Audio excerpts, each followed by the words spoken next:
Susie would cut my hair, which was then long and blonde, and she used a moisturizer called Try.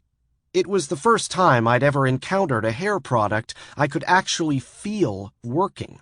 She would talk about how healthy it was for the hair, and I started buying the stuff from her. In the throes of career redemption, I suggested we go down to this company, Try, which was in LA, talk to them, get the rights to this product, take it to Canada, and sell it. We set up an appointment, went into the Try office, and made a deal. The sales manager at Try was a great guy named John Paul Jones DeJoria. He loved my idea and backed me all the way. In no time, I'd arranged the money and bought a bunch of product. I put it in my van, and Cheyenne and Susie and I drove up to Vancouver.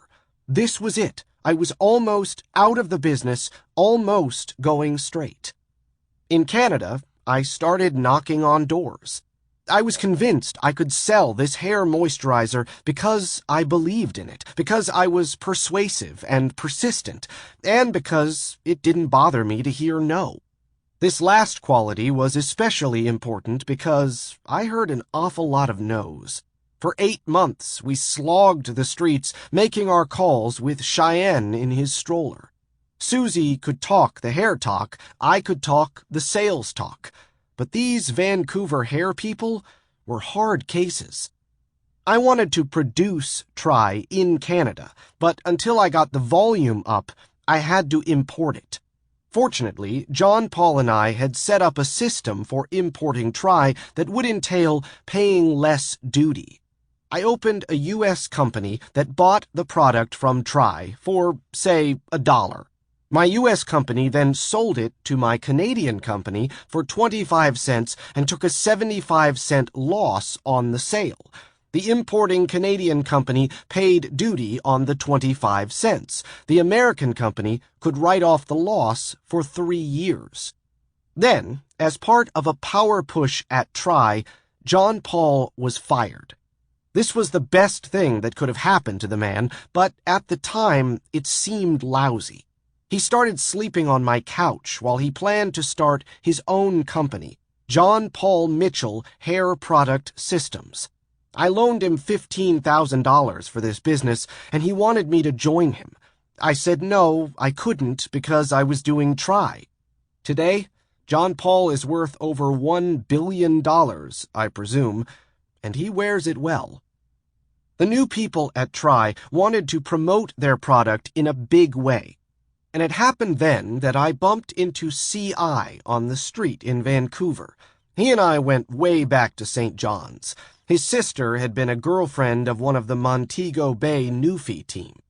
She had gone on to marry a now wealthy young man known to have run a few loads and to have escaped trouble time and again while those around him copped a variety of sentences. This guy was under a shadow of suspicion, and C.I., his brother-in-law, was also known to be occasionally active in the smuggling field. C.I. greeted me on Robeson Street. "Hey, Brian," he said. "Hey, C.I."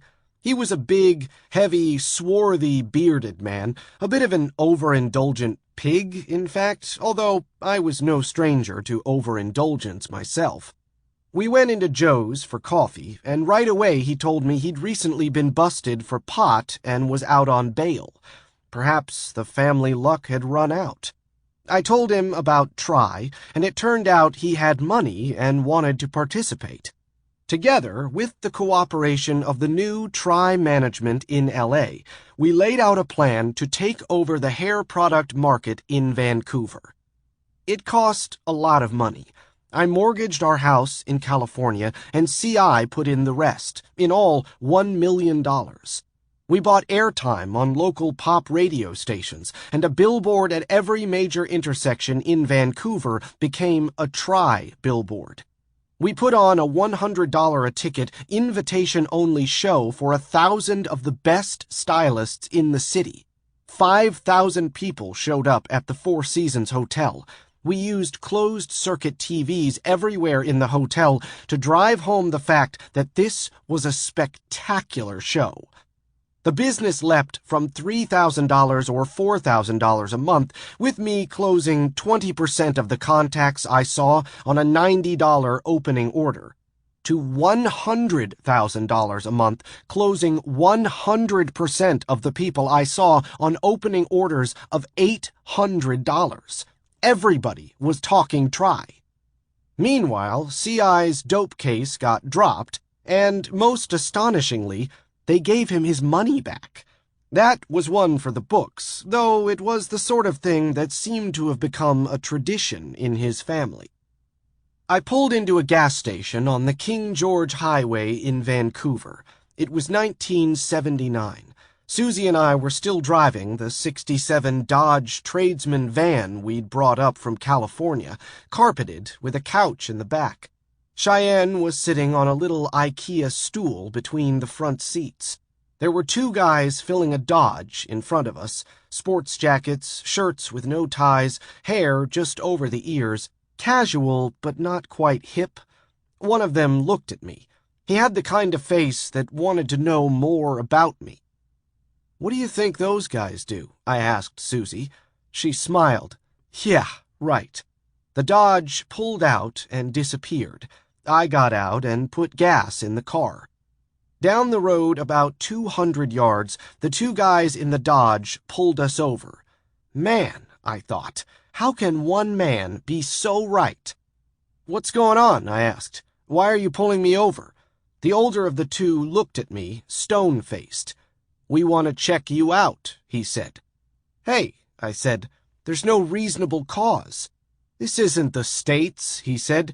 "Let me see your driver's license." I handed him my license. "You're a Canadian." "Yes, I am." "You can't be driving a car here with U.S. plates. We're seizing this van right now." "Whoa," I said. "That's just bullshit. I'm married to this American sitting right here." "Get out of the car, sir. Get out now." There was a lot of threatening mumbling and looking through stuff. In the end, they made me trade places with Susie. We pulled back onto the highway. "Susie," I said, "this is the start of something no good." I had 16 employees out selling and working in the office. 2 days after they'd stopped the van, 15 cops walked in and ripped the place apart. They came up with the books for my American company and, in the fullness of time, charged me with conspiracy to defraud the Canadian government of import duties. A court date was set. On my way to court, 3 months later, I pulled out of my driveway about 15 miles from the courthouse, which was in White Rock, BC. I was late, and I was extremely anxious. I stopped at a stop sign. The guy in front of me didn't move. I blew my horn, and he, the infantile prick, gave me the finger. I gave him the finger back, and he pulled over, and I pulled up next to him, and he was, yes, the prosecutor in my case. For a wild moment, we stared at one another. Finally, I spoke. "Fuck you," I said, and went on, freaking all the way. I walked in alone. CI had left the district some time before. The prosecution had 2 of my secretaries, women who really cared about me, sitting there with cops on either side of them. I thought, wow, I'm fucked. And there were the people who owned Try in the U.S. also seated between cops. When their turn came, they explained that it was John Paul who'd done it, Your Honor, and he was no longer with the company. They had no idea what sort of structure this O'Day had set up. That's why they'd come all the way up here to testify against him, the only guy in the world to put $1 million in their business.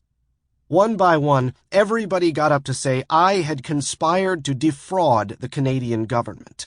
It didn't matter that I hadn't, in fact, conspired to defraud the Canadian government, that I was following a legitimate American business practice that allows a company to take a loss for years.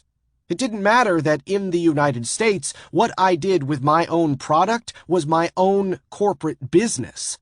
Really, nothing mattered at all. I was to be hammered. They offered me a deal. Plead guilty to evasion of custom and excise duties, and I'd have 6 months to pay a $25,000 fine, $1,000 a week. The alternative was 6 months in prison. My business was shut down. Make up my mind. The guys who'd pulled me over had run a make on me and turned up my 1972 conviction in Newfoundland. It was obvious to them I was using hair products as a cover for a drug operation. That's why 15 cops could hit my office. Some choice.